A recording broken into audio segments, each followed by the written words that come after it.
So I'm going on a backpacking trip for 3 or 4 days. I'm going to try to cover between 80 and 100 kilometers on a trail. So in the future, look out, I'm going to try and write a trip report on that trail too. It's a new trail to me, so I'm looking forward to it. I was getting my gear together and I thought, you know what, why not shoot a video? I'll try to get through this quicker than I normally do. In past, gear breakdowns, they've been like, 20 minutes longer, so I'm going to try and keep this under 10 minutes if I can. So let's get down to it. First things first, our conditions. This is southwest Sweden in the late spring, early summer. Looks like I'm in luck with the weather. It's looking good at highs of 15 to 20 degrees or so and lows of around 10 degrees centigrade, obviously.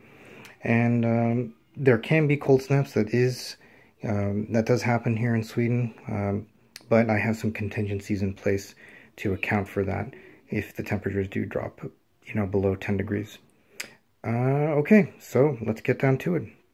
I'll start with the pack, which is the Z-Pack Zero, which unfortunately is no longer being made. Z-Packs have switched over to a Nero bag, they're calling it, which is their, kind of version of the minimalist, frameless, ultralight pack. Been using this for years. This is my go-to frameless pack for the warmer parts of the year, and I've been very, very happy with it. There's not much to it on the outside. I just have a shoulder strap with my Sawyer Squeeze Mini and bladder. That way I can fill up water on the go. I don't have to, be digging around my pack. I can keep my pack on, see a nice spring in the woods, fill up my water, and then, keep on moving. A couple of water bottles on the side. That's 750 milliliters, so you're looking at 1.5 liters of water. And then on the outside here, I have a new generic foam sit pad there. Alright, everything in the outside pocket I have on the table here. I'll get to that in a minute. On the inside, no surprise, I have my Nemo Zor short pad folded up as the back frame for the frameless pack. On the inside, it's hard to see all the way at the bottom there, but on the very bottom I have my SOL Escape Bivy Light. I talked about a contingency plan before. If the temperatures drop for whatever reason, a cold snap, I can use that in conjunction with my quilt, my synthetic 2.5 Clamoshield Apex sleeping quilt. This bag also gets double use in the winter, where it's my over bag for my down sleeping bag, but more on that another time in the winter.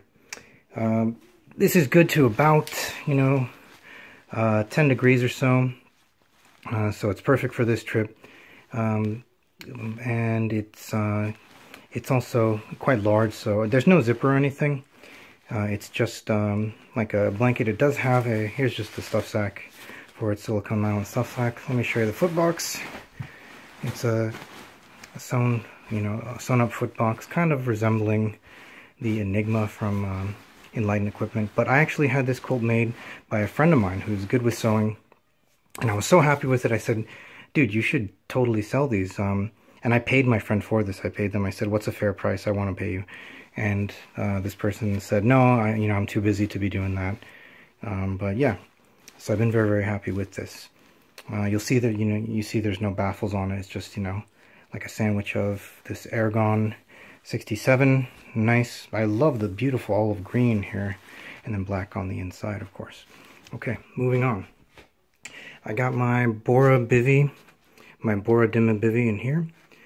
And then over here I have my food bag, which is empty, of course. I'll be moving quick through a lot of this because a lot of this gear I've already commented on in previous videos or posts or forums.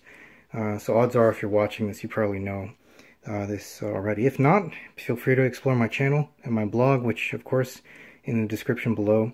I'll try and whip up a lighter pack to see, the weights and all this, which is why I'm not mentioning weights. It's too much of a chore to remember all the individual weights for everything. So check out the description for that and a link to my blog and all that. And hopefully in the future, a link to the trip report, if I come back alive. Okay, so in here, Cuban fiber stub sack, or dry bag from Z-Packs, I have my more of my shelter. There's the bivy plus tarp. This is the poncho tarp in here by Martin Laura Designs in silicone nylon. Then in the bottom there I have some silicone nylon rain pants. In this bag here, which is just another silicone nylon stuff sack. I do like my stuff sacks. I know that's very popular in the ultralight community. Just chuck everything in the bag. More power to you if that's your thing. I happen to like things to be very organized. Even though it looks like chaos here, when everything is packed, everything is organized and I know where everything is. Okay, and here is I have a Bora Gear down vest, which I've been using for years and love, like several other pieces as a kid. One thing that is new though, I was randomly at a camping store, like outlet store, and there was a sale on an Xped inflatable pillow. This is the normal model, not the ultralight model, but it was on sale. I was there. I needed a new inflatable pillow anyway because my REI flash pillow that I used for a few years died on me, got a few leaks, and I had to throw it away. But yeah, big comfortable pillow. And then I have some silk bottoms and some sleep socks. Speaking of socks, over here I have a spare pair of thin merino wool socks. That's separate so my other clothing doesn't stink. And also this bag can be used to dry them out if I need to, because this is a breathable fabric. This is what the stuff sack that came with the Escape Light Bivy. Okay, tent stakes, of course, titanium. No surprise there. Some rope, right, for hanging food or 101 other uses. Rope is good to have. Speaking of 101 uses, you gotta have some kind of knife. I like to have something a little beefier as far as, you know, an ultralight backpacker goes. I don't see as many people taking like a fixed blade.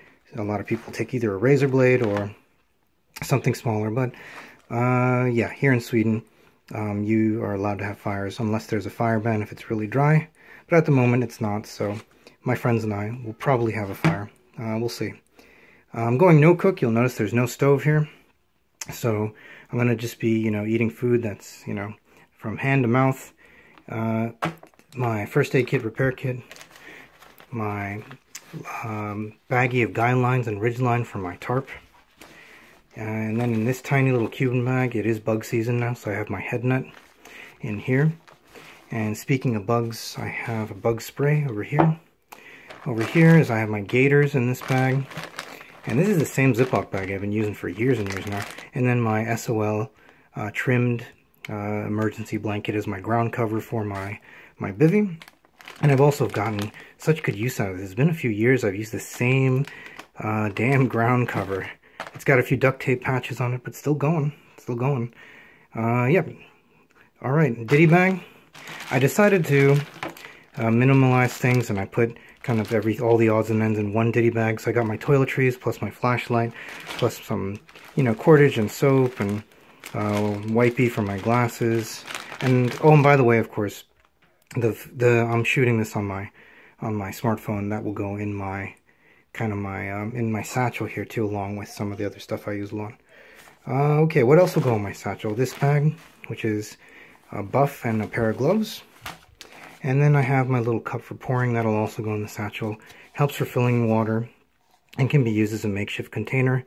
Recently on my blog, somebody commented that I shouldn't be using this as a mug to drink. Obviously, I'm not recommending you drink raw water out of this, and you can put this in the sun to let it dry out, and the UV radiation will sanitize any bacteria or viruses there.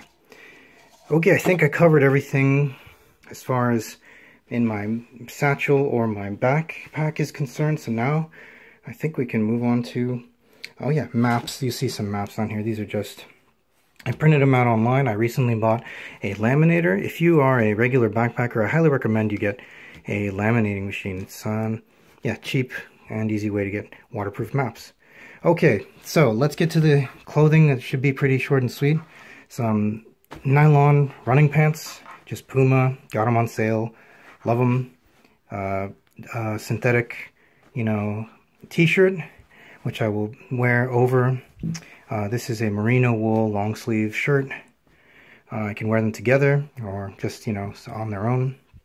Some merino wool thin socks, merino wool boxers, the Z-Packs wind shirt, and that's that, folks. Or did I? Sunblock. Haha, I knew there was going to be something I would miss, but yeah, sunblock, because it is rather sunny now. So now I think I got everything, and I kept it under 10 minutes.